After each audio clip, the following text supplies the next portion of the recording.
Critical Analysis Essay by Austin Schober.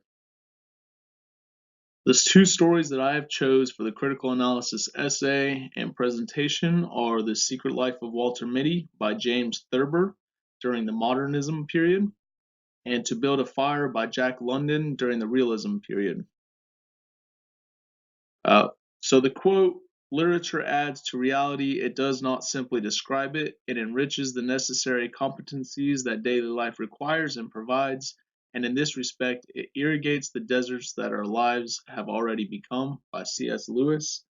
What it means to me is that, we can really get caught up in a boring routine of life, going in and out of the motions, day in, day out.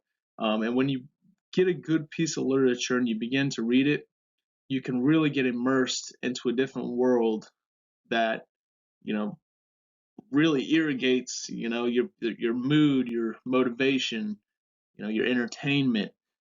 So when you get stuck in such a boring routine of life, a good piece of literature can really change your mood and your life for that matter. So that's what I believe C.S. Lewis means by this quote. So a little bit of background of The Secret Life of Walter Mitty. To sum up the story rather quickly, there's a man named Walter Mitty, and he lives with his wife, who, for lack of a better term, is the nagging type and controls basically every part of his life, from the clothes he wears to, the layout of his day.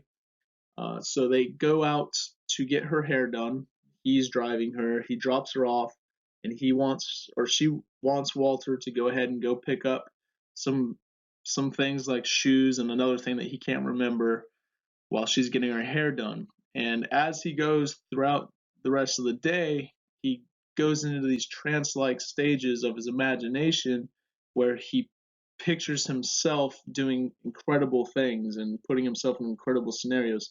So, for example, when he's going by a hospital, he ends up being uh, going into his imagination and finding that he's a doctor, a surgeon, and he ends up going into the hospital and saving a millionaire banker's life, but that's all in his imagination. And he goes on through the rest of the story like that. Many compares to the quote by C.S. Lewis by showing real world examples of the use of the quote. So I think Walter kind of shows how a lot of us are, in the sense that we go through the routines of life, and it can get quite boring, and there's nothing really there, but yet here in your imagination you can do anything you want. So when you read a good book, like C.S. Lewis talks about, or a good piece of literature, you can really immerse yourself and irrigate your boring life. And I think Walter's doing that through his imagination. um,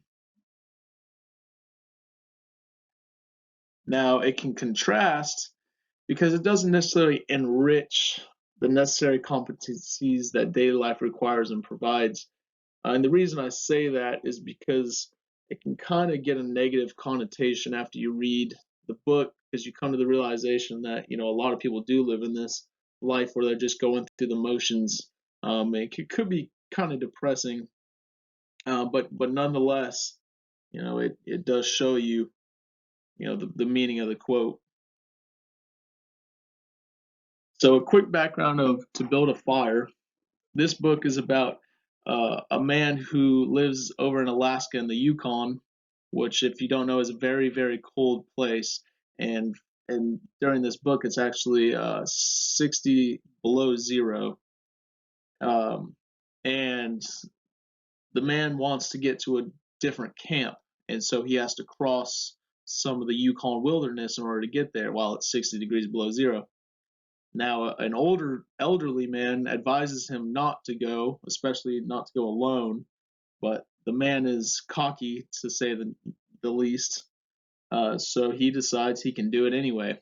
So he sets off on his adventure to get to the other camp and ends up doing all right for the first 4 miles. Then he lays or sets down, creates a fire, and eats. And while he's eating, he notices a dog or a wolf, which ends up being a husky, following him. and just kind of leaving him alone and paying attention to what he's doing. Later on, he finds out that um, it's not so good to be cocky about this. So he continues on, ends up not paying attention and dropping through thin ice all the way up to his knees in a spring, and tries to make a fire to warm him up and to get rid of his feet being chilled, because you can actually get frostbite within 5 minutes in weather like that.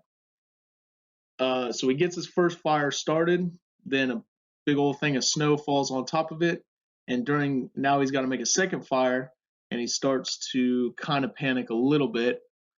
And while he's trying to get the matches out, he realizes that his hands are frostbitten.